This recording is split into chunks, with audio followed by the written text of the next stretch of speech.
Selamat malam semuanya, selamat bergabung dan terima kasih sudah menunggu. Langsung saja ya, karena pukul sudah menunjukkan jam 19.41. Langsung saja saya buka. Assalamualaikum warahmatullahi wabarakatuh. Bismillahirrahmanirrahim. Allahumma sholli wa sallim ala sayyidina wa maulana Muhammadin wa ala alihi wa sahbihi ajma'in. Amma ba'd. Yang terhormat Bapak Dr. Haji Imam Taufik MAG selaku Rektor UIN Wali Songo Semarang. Yang terhormat Bapak Muhammad Irja Hamimi MSI selaku Kepala Pusat Pengembangan kepada Masyarakat LP2M UIN Wali Songo Semarang. Yang terhormat Bapak Agus Mutoher MA selaku dosen pembimbing lapangan KKN reguler dari rumah ke-77 kelompok 52 UIN Wali Songo Semarang. Dan yang terhormat Bapak Dr. Landis Ki Haji Anasom M. Hum selaku narasumber pada malam ini. Dan tak lupa yang saya hormati dan saya banggakan seluruh hadirin yang telah ikut acara pada malam hari ini. Puja dan puji syukur mari kita aturkan kehadirat Allah Subhanahu wa taala karena Allah Subhanahu wa taala telah memberikan segala nikmat kepada kita semua, terutama nikmat iman, Islam, sehat dan segala karunia-Nya dengan ucapan alhamdulillah, alhamdulillahirabbil alamin, alhamdulillahirabbil alamin biqaulina alhamdulillahirabbil alamin. Salawat serta salam mari kita sanjungkan kepada Nabi kita, Nabi Agung, Nabi Muhammad Sallallahu Alaihi Wasallam. Allahumma sholli wa sallim ala sayyidina Muhammad biqaulina Allahumma sholli ala sayyidina Muhammad. Makan soto pakai acar, minumnya es segar. Malam Sabtu nggak punya pacar, mending kita ikutan webinar. Ambil semangka di rumah tetangga. Apa kabar semuanya? Semoga kalian baik-baik saja. Sebelumnya, perkenalkan saya Muhammad Rial Sani, jurusan Manajemen Dakwah, Fakultas Dakwah dan Komunikasi UIN Wali Songo Semarang. Pada malam ini saya diamanahkan untuk menjadi host ataupun moderator dalam acara webinar yang bertemakan menelisik kontribusi Wali Songo dalam bidang pendidikan di Indonesia. Adapun rangkaian kegiatan pada malam hari ini yaitu yang pertama pembukaan, kedua sambutan, yang ketiga penyampaian materi, keempat diskusi atau tanya jawab, dan kelima pengumuman door prize sekaligus penutup. Sebelum kegiatan webinar ini dimulai, perkenankan saya menyampaikan beberapa hal mengenai tata tertib untuk kelancaran webinar malam hari ini. Yang pertama, peserta dimohon untuk mendengarkan, menyimak dengan baik dan seksama. Yang kedua, pada saat acara berlangsung, peserta dimohon menghidupkan kamera dan mematikan audio sebagai bentuk apresiasi kepada narasumber. Yang ketiga, bila mana ada peserta yang ingin bertanya, dipersilahkan untuk melayangkannya di kolom komentar yang telah tersedia selama pemateri sedang menyampaikan materi. Pertanyaan akan ditampung oleh panitia. Yang keempat, setelah diskusi selesai, akan diadakan sesi foto bersama narasumber. Jadi dimohon untuk para peserta tidak meninggalkan Zoom terlebih dahulu selepas diskusi selesai. Langsung saja untuk memulai acara pada malam hari ini, mari kita bersama-sama mengucapkan basmalah. Bismillahirrahmanirrahim. Semoga acara pada malam hari ini diberikan kelancaran dan semoga kita semua diberikan ilmu yang berkah dan manfaat. Menuju acara yang kedua yaitu sambutan yang akan disampaikan oleh Mas Rizky Andrianto selaku koordinator KKN reguler dari rumah ke-77 kelompok 52 Unwali Songo Semarang. Kepada Mas Rizky Andrianto, kami persilahkan. Assalamualaikum warahmatullahi wabarakatuh. Innal hamdalillah nahmaduhu wa nasta'inuhu wa nastaghfiruh wa na'udzu billahi min syururi anfusina wa min sayyiati a'malina. May yahdihillahu fala mudilla lahu wa may yudlil fala hadiyalah. Asyhadu an la ilaha illallah wa asyhadu anna Muhammadar Rasulullah. Rabbi shrah li sadri wa yassir li amri wa hlul 'uqdatam min lisani yafqahu qawli. Amma ba'd. Yang terhormat Bapak Kiai Haji Imam Taufik selaku Rektor UIN Wali Songo Semarang beserta jajarannya, yang terhormat Bapak Kapus Bapak Rikza Hamami beserta jajarannya, dan yang terhormat Bapak Kiai Haji Dr. Andes Kiai Haji Anasom M. Hum selaku narasumber pada malam hari ini. Pertama-tama marilah kita panjatkan rasa puja dan puji syukur atas kehadirat Allah Subhanahu wa taala, yang mana pada malam hari ini kita semuanya bisa bermuajahah, bermajlis ilmi di sini dan juga berdiskusi pada malam hari ini.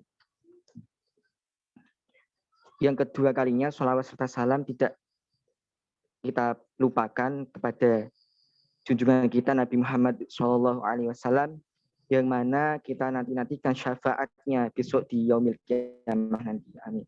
Yang ketiga kalinya saya sebagai Ketua Koordinator kelompok KKN reguler kelompok 52 mengucapkan banyak-banyak terima kasih kepada semua segenap teman-teman maupun para peserta maupun partisipan yang telah sudi menghadiri acara tersebut.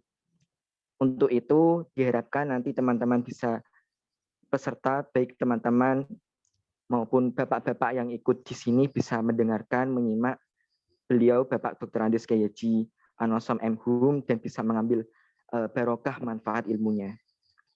Seperti itu kurang lebihnya dari saya. Saya akhiri. Wassalamualaikum warahmatullahi wabarakatuh. Waalaikumsalam warahmatullahi wabarakatuh.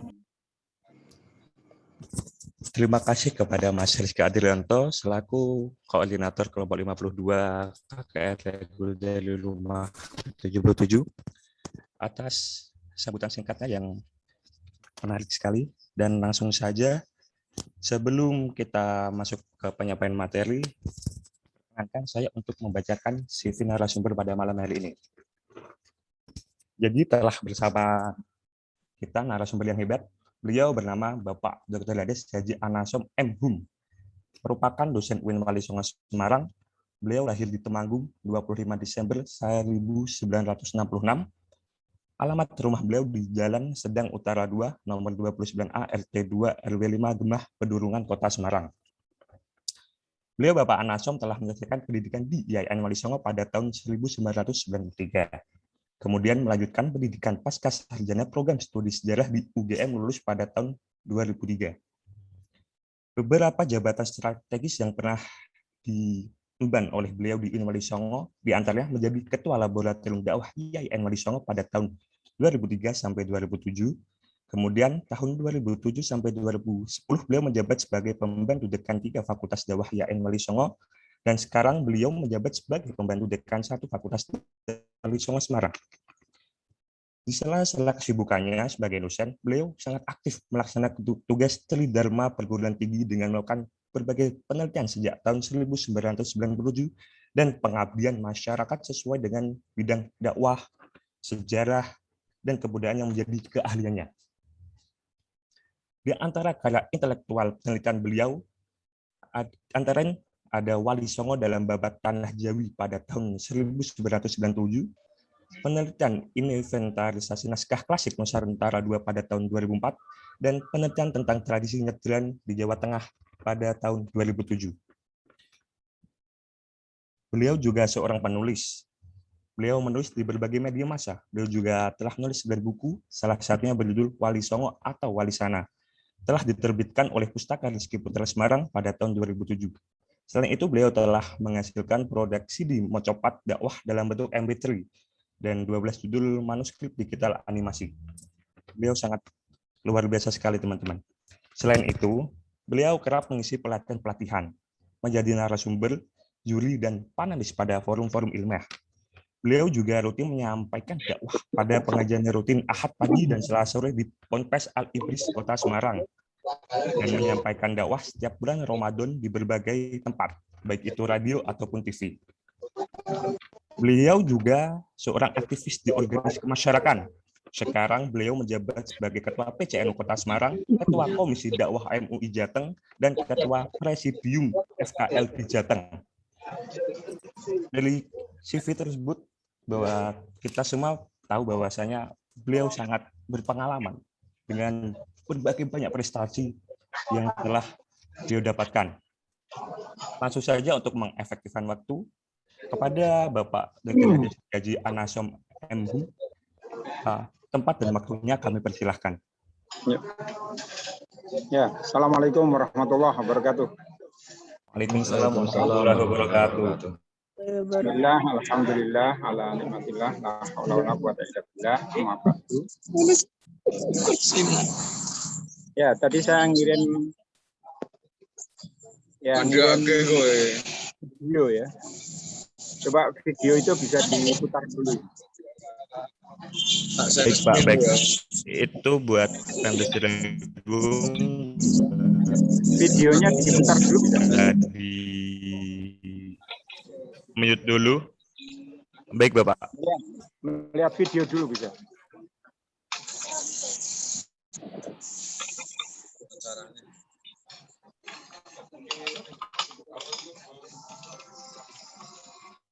Ya, yang pertama tadi itu Kalingga. Ya, yang kedua ini data katanya salah satu sahabat Rasulullah pernah datang ke Indonesia, Nusantara. Ini adalah makam Fatimah binti Maimun di Leran, Gresik, Jawa Timur. Ini abad 11.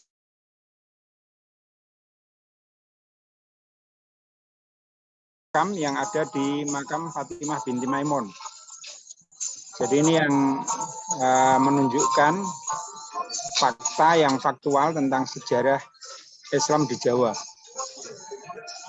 Ini Masjid Maulana Malik Ibrahim di Pasucinan, di Leran. Ini masjid yang paling awal. Ini makam Maulana Malik Ibrahim. Ya. Makam Maulana Malik Ibrahim ini jiratnya sangat unik, ya, sangat indah. Ini dari Kambai, Gujarat.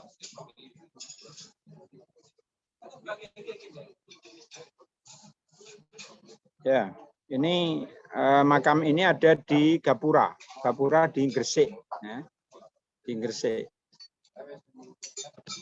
Jadi sampai sekarang ini makam ini sangat ramai dikunjungi oleh orang. Ini angka tahun yang ada tertera di situ 1419.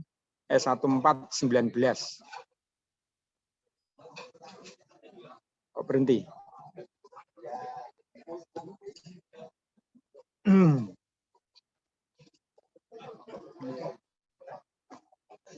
Ya, ini masih jirat makamnya Maulana Malik Ibrahim di Gresik. Ya.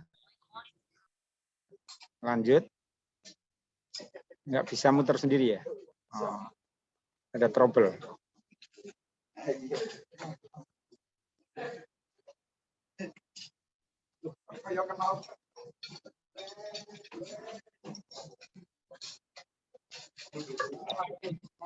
Ya, baik.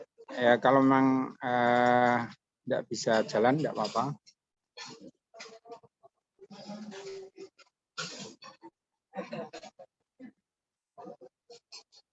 Ya, saya melalui video itu saya buat memang untuk menunjukkan saja fakta-fakta sejarah yang pernah ada dan selama ini dijadikan sebagai patokan, ya, patokan untuk kita mengetahui tentang sejarah Islam awal di Nusantara. Tidak bisa jalan ya ini ya.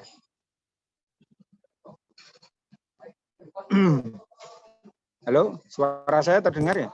Terdengar Bapak. Terdengar ya? Jelas. Ya, ya kalau enggak bisa ya sudah cukup. Saya lanjutkan. Jadi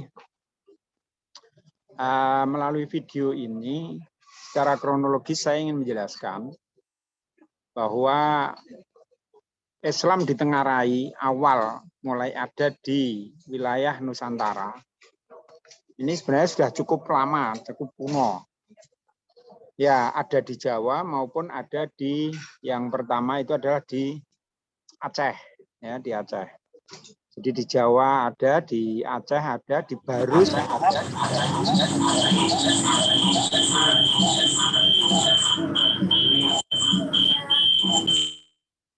Barus ada. Nah, tadi menunjukkan fakta-fakta yang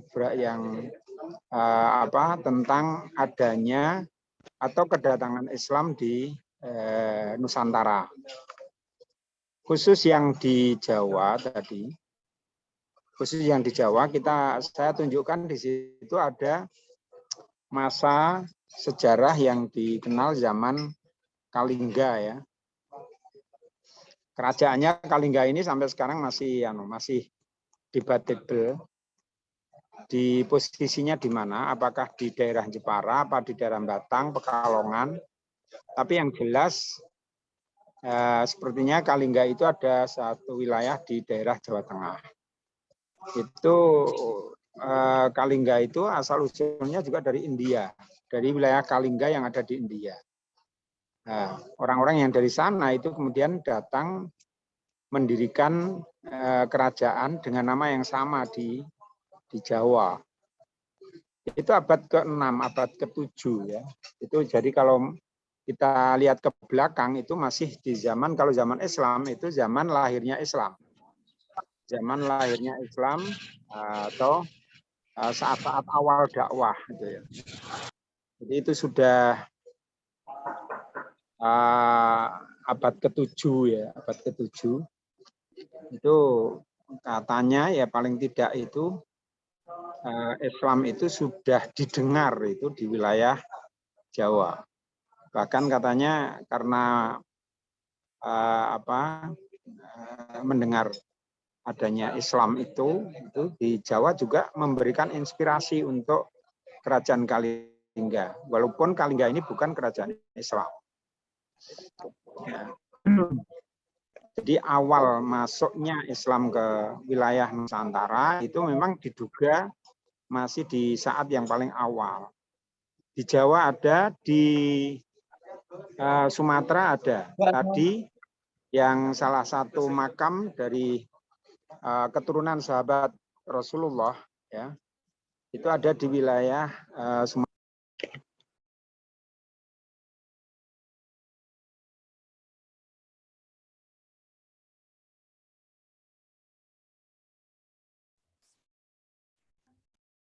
Kok unmute sendiri ya?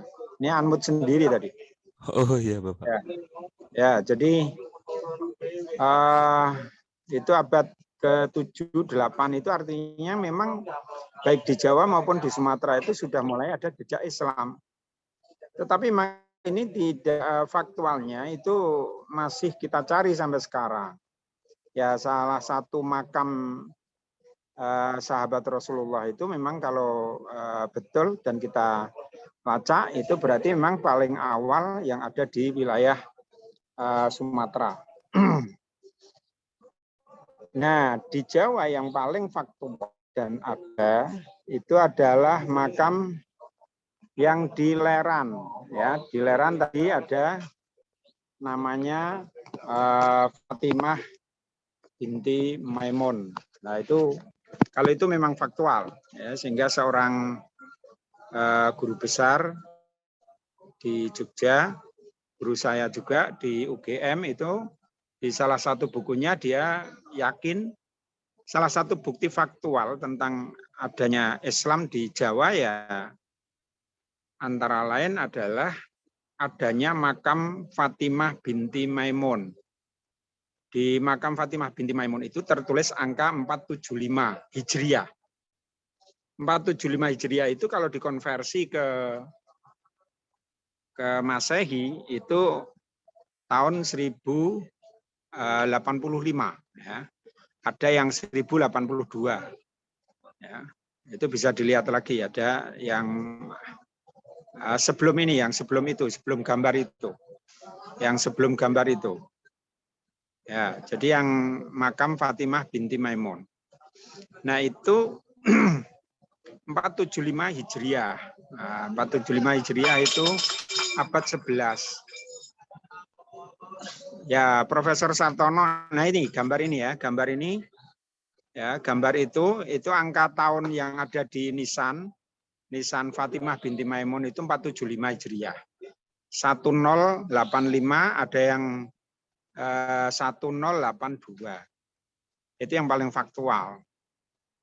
Sejarah itu harus ada faktanya, ya, ada fakta yang bisa kita lihat. Itu positivistik sekali di sini ya. Jadi itu ada.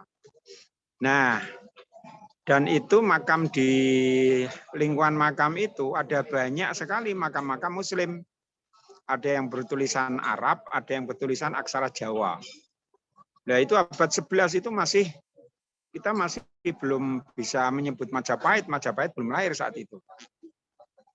Nah, tapi sudah ada komunitas Muslim di Leran Gresik. Ya, itu komunitas. Yang tampaknya memang cukup lama itu komunitas itu tidak berkembang, tidak meluas ke berbagai wilayah. Jadi tampaknya memang cukup ada di situ terus. Dan kita belum sampai saat ini jejak-jejak dari Fatimah binti Maimun itu juga masih belum jelas. Apakah dia itu seorang, jelas kalau lihat makamnya itu wanita terhormat, jelas sekali. Tapi siapa beliau? Siapa beliau ini sampai sekarang karena hanya makam, jirat makam itu yang bisa kita ketahui sehingga kita belum bisa sampai mengetahui siapa beliau. Nah, tapi ini memang menjadi misteri yang harus terus kita lacak karena itu sumber faktual yang paling bisa dipercaya ya fakta tentang makam Fatimah binti Maimun dan makam-makam yang ada di kuburan Leran itu cukup banyak itu. Bahkan di situ ada makam yang panjangnya 16 meter. Itu makam itu panjang sekali dan itu di situ banyak sekali nama-nama Muslim, dengan jirat-jirat kuno. Nah, memang khusus di Cungkop ya, yang Cungkop dilanjut itu nanti ada Cungkopnya. Cungkop terbuat dari batu, jadi persis seperti candi. Nah, itu terbuat dari batu. Nah, itu makam Fatimah binti Maimun di dalam itu. Nah, jadi kita ketahui ada seorang tokoh namanya Fatimah binti Maimun. Tetapi siapa beliau, bagaimana kiprah dakwah beliau, ya, apakah beliau sudah mendirikan lembaga pendidikan Islam di situ atau belum, itu sampai sekarang kita belum bisa mengungkap. Karena fakta tentang siapa beliau ini sampai sekarang masih misterius. Kita cari di berbagai literatur itu belum ada. Ya, paling dulu juru kunci itu yang menjelaskan, tapi penjelasan juru kunci ini menurut saya sangat sulit untuk dipercaya karena juru kunci waktu itu menghubungkan antara Fatimah binti Maimun langsung dengan Maulana Malik Ibrahim. Selisihnya sangat panjang itu. Lanjut itu adalah gambar lanjut. Itu adalah makam petilasan Maulana Malik Ibrahim. Memang Maulana Malik Ibrahim akhirnya juga tinggal di wilayah itu, ya, ketika kemudian datang. Nah, ini kalau ini masih jirat makam ini, jirat makamnya yang tulisan Arab. Ini tulisan Arab ini. Sekarang ada di Museum Mojokerto. Ya. Ada di Museum Mojokerto. Jadi ini jirat batu yang ada di tadi Cungkop Candi, Cungkop batu tadi, itu di dalamnya ada ini dulu. Tapi sekarang diamankan dan ditaruh di Museum Mojokerto. Yang satunya ditaruh di Museum Gresik. Ya, saya sudah ke sana. Ya, untuk diamankan, karena kalau terus di dalam itu nggak aman, nanti bahaya. Nah, ini yang faktual betul itu, faktual betul ada sejarah tentang Islam di Jawa 1085.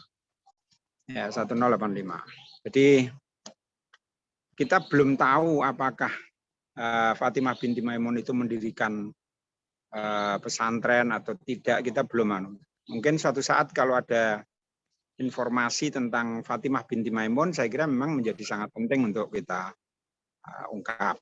Nah, baru informasi mulai ada itu, dan itu jelas itu adalah makamnya mulai kedatangan dari rombongan yang kita kenal sebagai Syekh Jumadil Kubro. Dan di situ itu ada Maulana Malik Ibrahim. Jadi Maulana Malik Ibrahim itu salah satu rombongan yang datang ke Jawa dari Campa, ya, dari Campa. Campa itu satu wilayah sekarang di Kamboja. Kalau dulu itu Vietnam, ya. Sekarang Kamboja, dulu Vietnam. Nah, kalau di Kamboja atau di Vietnam atau di Campa tadi, itu memang di sana sudah mengenal berbagai pola dakwah yang dikembangkan di Campa. Ya, ada yang menggunakan kesenian, ada yang menggunakan mungkin pola-pola ini juga bisa jadi itu pernah dikembangkan di Campa. Jadi dari sini itu ya, dari Campa ini, rombongan ini datang ke Majapahit, karena memang Majapahit, jadi ini sudah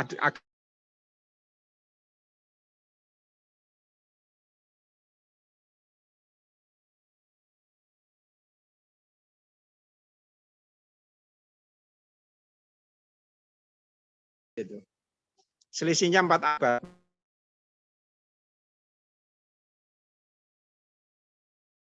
Generasi yang sangat banyak. Generasinya berarti 4 generasi itu lebih. Kalau dihitung malah bisa jadi 6 generasi, karena 4 abad itu. Jadi tidak mudah itu. Nah, maka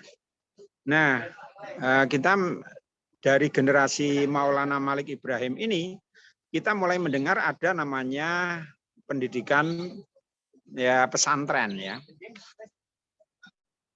Menurut informasi sejarah memang ini karena kita tadi ya fakta sejarahnya yang bisa dipercaya itu bukti-buktinya memang kita harus cari. Itu mulai ada itu di Gresik itu ya. Jadi Maulana Malik Ibrahim mendirikan satu lembaga, mungkin pola yang beliau dapatkan dari pola yang ada di Jawa, tapi sekaligus tentu mungkin itu adalah karena beliau itu orang dari Arab itu ya. Mungkin juga pola yang dipakai oleh Rasulullah ketika di Madinah, model sufah, model pendidikan sufah. Nah, jadi jejak Maulana Malik Ibrahim ini yang jelas. Makam tadi, makam Maulana Malik Ibrahim, ini lanjutan dari ini ya. Ini jirat makam Fatimah. Selanjutnya itu ada makamnya Maulana Malik Ibrahim. Itu angka tahunnya di situ disebut 1419. 1419. Jadi awal abad terus. Itu masih itu jirat Fatimah itu. Masih lanjutnya. Ya, itu terus masih terus. Ya, lanjut. Nah, ini yang di Pesucinan. Ini yang di dekatnya makam Fatimah binti Maimun. Ini Masjid Maulana Malik Ibrahim. Nah, ini ada unik ini. Jadi ini memang situs kuno. Ya, situs kuno. Ini ada yang unik. Di dalam masjid ini ada sumur yang di mana sumur itu tawar. Padahal di lingkungan itu depan masjid ini, karena saya pernah ke sana, itu sungai ya. Sungai muara ya. Airnya semuanya asin. Tapi yang di dalam masjid itu ternyata itu tawar. Ada satu sumur yang tawar. Jadi itu ini unik di situ ya. Nah, kemungkinan itu Maulana Malik Ibrahim itu berdakwah di situs pesucinan ini. Kemudian nanti beliau juga ke yang sekarang di kota, namanya Gapura. Ya, di Gapura. Ya. Nah, tampaknya dari zaman Maulana Malik Ibrahim ini, kita mulai mendengar ada namanya pesantren. Jadi banyak orang menduga bahwa Maulana Malik Ibrahim itu sudah mulai membuat model pendidikan yang pendidikan Islam. Jadi beliau mulai mengajarkan agama Islam kepada masyarakat. Mungkin pola-pola yang dipakai adalah pola-pola yang berasal dari Campa, yang di Jawa kemudian nanti akan menjadi pola pendidikan namanya pesantren.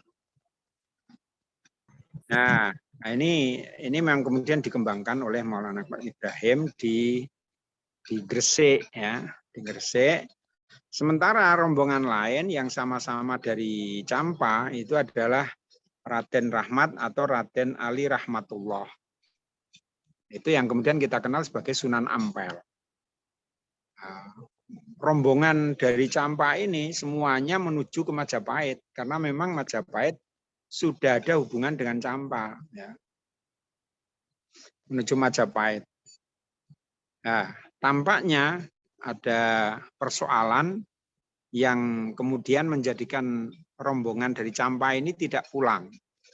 Menurut riwayat, karena kerajaan Campa diserang, ya, diserang oleh kerajaan lain dan kemudian kalah, sehingga rombongan Campa ini nggak jadi pulang ke Campa, tapi kemudian justru diberi tempat di berbagai tempat oleh kerajaan Majapahit, ya.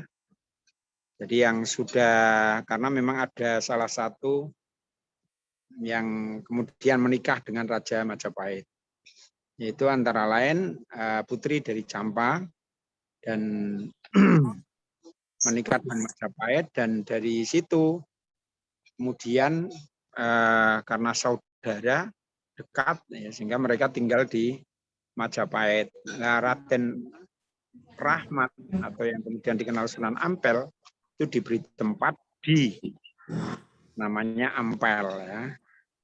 Nah, Raden Rahmat ini kemudian saat itu mendirikan pesantren di Ampel. Ampel ini memang menjadi tempat pendidikan yang cukup baik. Nah, murid-murid dari Ampel ini cukup banyak dan hampir menjadi ulama-ulama yang kemudian mengembangkan Islam di Jawa dan cukup sukses. Ya, memang sebenarnya generasi itu ada antara lain generasinya putra-putra dari Sunan Ampel sendiri. Siapa itu? Sunan Bonang misalnya. Sunan Bonang ini kemudian berdakwah di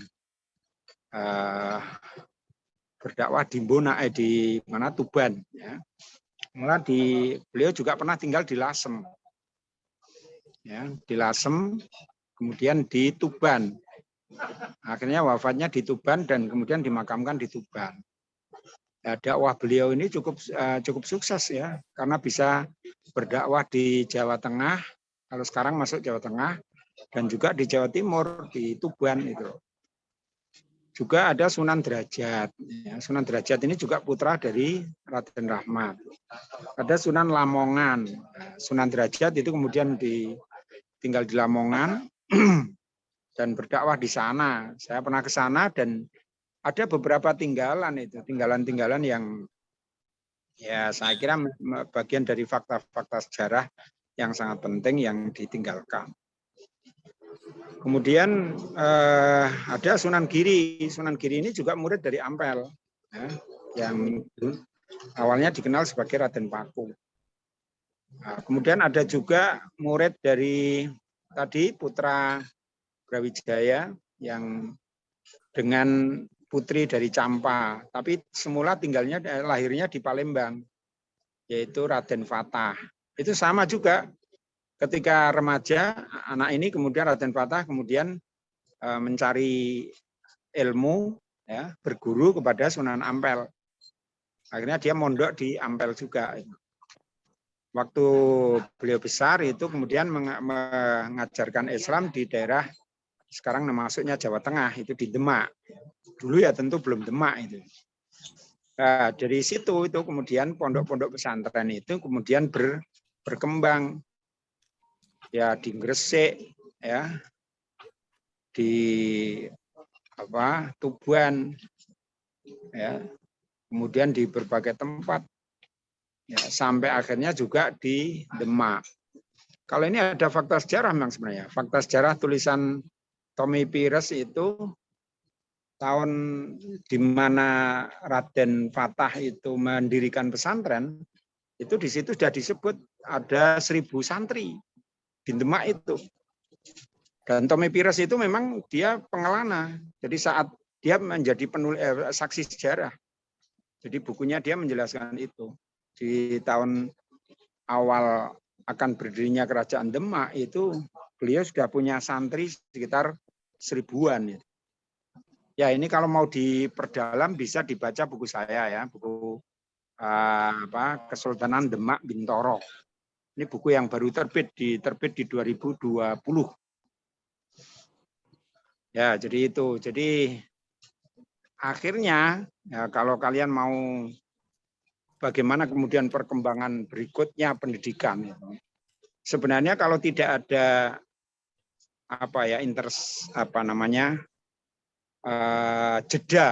jeda masuknya Eropa menjajah Eropa ke Jawa, yang namanya lembaga pendidikan itu semuanya adalah pendidikan pesantren.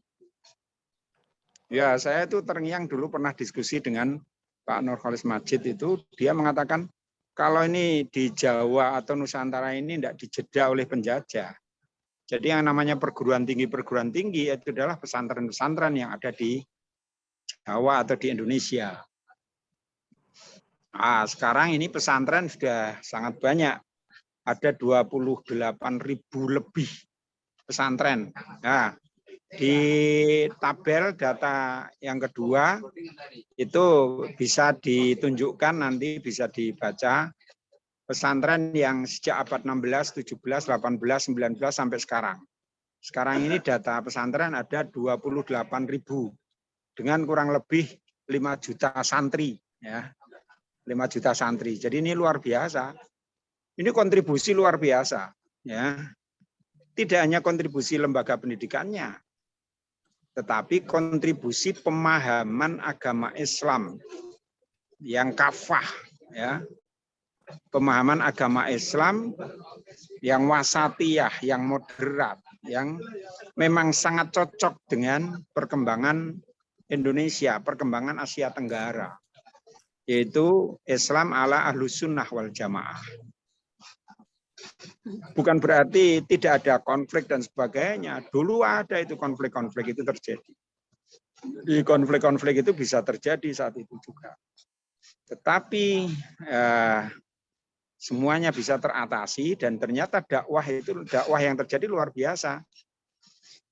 Dakwah di Indonesia atau di kita ini luar biasa. Ya, saya sering membandingkan dengan mahasiswa yang datang dari Thailand. Ya, saya sering diskusi dengan mereka dulu. Sama-sama Islam datang ke Jawa dan Islam datang ke Patani, ke Thailand. Itu abad sama, berkembangnya di abad 15. Tetapi yang terjadi di Patani, di Thailand, itu Islam hanya berkembang di Patani. Sementara Thailand, Bangkok, dan sebagainya, Bangkoknya sampai sekarang tidak terambah Islam. Walaupun sekarang masih ada penduduk Muslim di sana. Beda dengan Jawa. Jawa ini abad 15 ya itu masih mayoritas Hindu-Buddha. Tetapi ternyata sekarang bisa berubah. Jadi Islam bisa merambah ke seluruh wilayah, bahkan dakwah dari Jawa ini kemudian merambah ke berbagai wilayah di luar Jawa. Maka kalau kita melihat perkembangan dakwah dan khususnya dalam konteks pesantren atau pendidikan, model pendidikan yang semula berkembang di Jawa Timur, Jawa Tengah, itu akhirnya kemudian juga berkembang hampir di seluruh wilayah Nusantara. Jadi ini kontribusi yang sangat besar dari pesantren kepada keislaman. Nah, ini membangun juga nasionalisme ya, nasionalisme. Jadi kalau baca salah satu buku Josh McCahin, itu beliau menjelaskan bahwa nasionalisme di Indonesia itu salah satu sokongannya adalah dari agama Islam yang dikembangkan oleh pesantren. Ini menyokong nasionalisme yang luar biasa. Ya. Jadi saya kira itu yang bisa saya sampaikan. Ya. Maaf saya tidak bisa lama-lama ini karena saya ada acara. Gitu ya. Kalau ada pertanyaan mungkin 1, 2 silakan. Langsung saja. Ya, terima kasih dari saya. Assalamualaikum warahmatullahi wabarakatuh. Waalaikumsalam warahmatullahi wabarakatuh. Terima kasih Bapak atas materi yang sangat luar biasa, membuka wawasan kita semua, bagaimana kontribusi nyata para wali songo dalam bidang peradaban agama Islam di Indonesia dan pendidikan di Indonesia. Sangat luar biasa. Tadi juga Bapak menjelaskan bahwasanya kalau tidak ada jeda penjajah, kemungkinan besar Indonesia itu pendidikan hanya pesantren itu ya Pak? Ya, betul. Dengan total sekarang saja sudah ada pondok kurang lebih 28.000 dan 5 juta santri. Ini menunjukkan bahasanya kontribusi yang sangat luar biasa sekali para wali songo sendiri. Akan tetapi masih ada juga yang mungkin meragukan akan kontribusi nyata peran wali songo ini, Pak. Apakah benar, Pak? Ya. Mungkin masih ada kayak orang-orang yang masih kayak meragukan atau tidak yakin akan wali songo gitu, Pak. Ya, mereka nanti butuh diskusi dengan Pak Anasom nanti. Luar biasa itu. Ya, diskusi-diskusi kalian ini sangat bagus ya. Maka saya siap ya, selalu siap untuk bersama dengan para mahasiswa. Nanti beberapa juga ada diskusi lagi tentang ini. Baik, Pak. Mungkin ini dari para teman-teman, para peserta. Satu atau dua aja. Satu ada dua aja ya, Pak?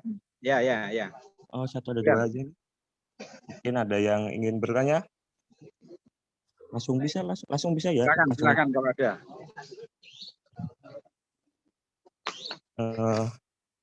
Siapa?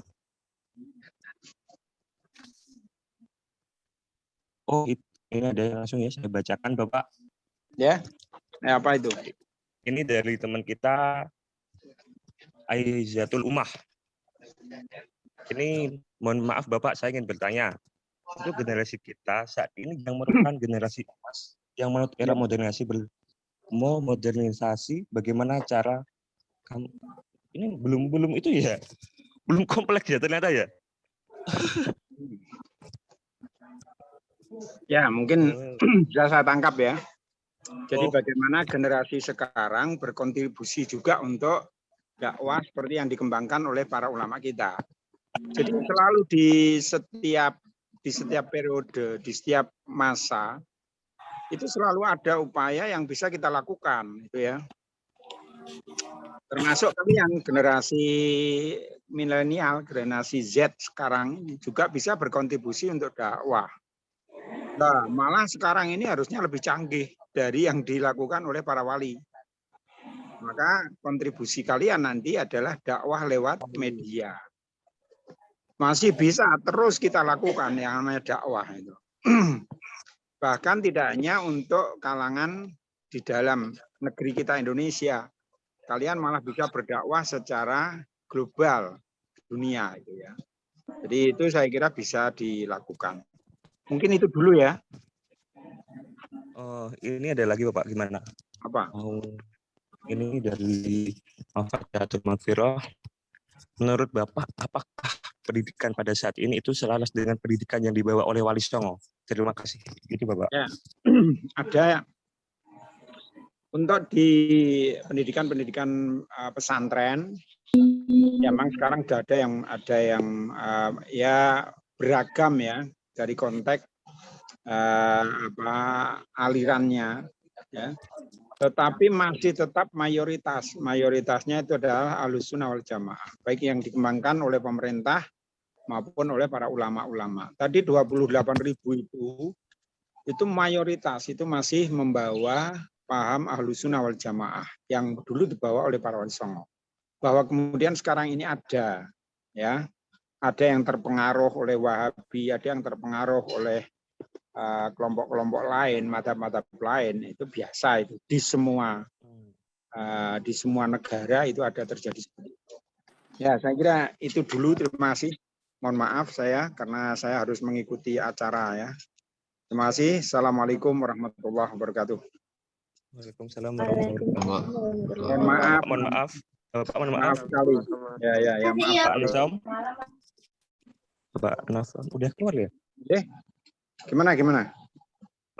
Ingin minta foto bersama Bapak Oh, sebelum ya. meninggalkan. Oh ya. Untuk teman-teman bisa ya untuk open cam. Silahkan. Saya on cam. Open cam dulu ya teman-teman.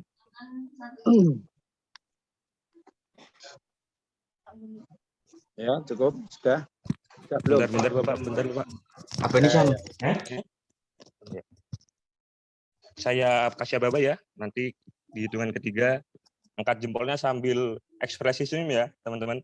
1, 2, 3. Ya. Sudah ya. Ya. Slide kedua masih lagi slide kedua. Lagi Bapak. Yuk. Ya. 1, 2, 3.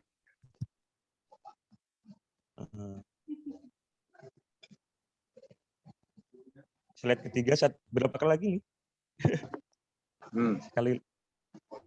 Tahan dulu teman-teman, masih ekspresi sama angkat jempolnya. Saya hitung kembali. 1, 2, 3. Sudah Bapak, terima kasih atas wawasan yang di. Ya, nanti dikirimi saya ya. Saya dikirimi fotonya tadi. Saya dikirim fotonya nanti. Ya. Oh, siap Bapak. Iya, baik, Pak. Assalamualaikum Waalaikumsalam warahmatullahi Waalaikumsalam warahmatullahi wabarakatuh. Waalaikumsalam warahmatullahi wabarakatuh. Berhubung waktu masih setengah jam ya. Ini biasanya kan langsung itu ya, pengumuman door prize dan penutup. Akan tapi masih berapa tadi ya, 2 orang dan masih kurang ya kalau buat nentuin pemenang ya teman-teman. Jadi enaknya gimana ini?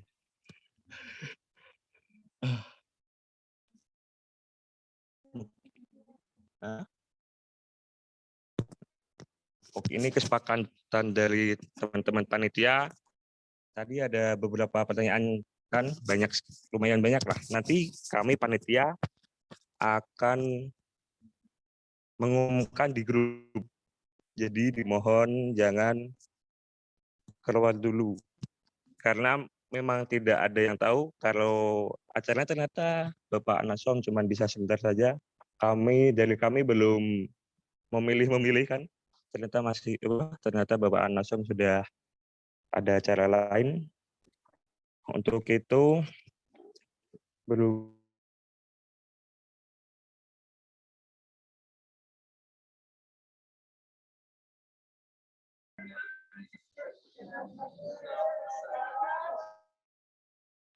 mungkin dari panitia mengucapkan banyak-banyak terima kasih kepada teman-teman semua yang telah ikut berpartisipasi pada acara pada malam hari ini, dan kami sebagai panitia mohon maaf sebesar-besarnya baik tutur kata, kelakuan mungkin yang kurang pantas.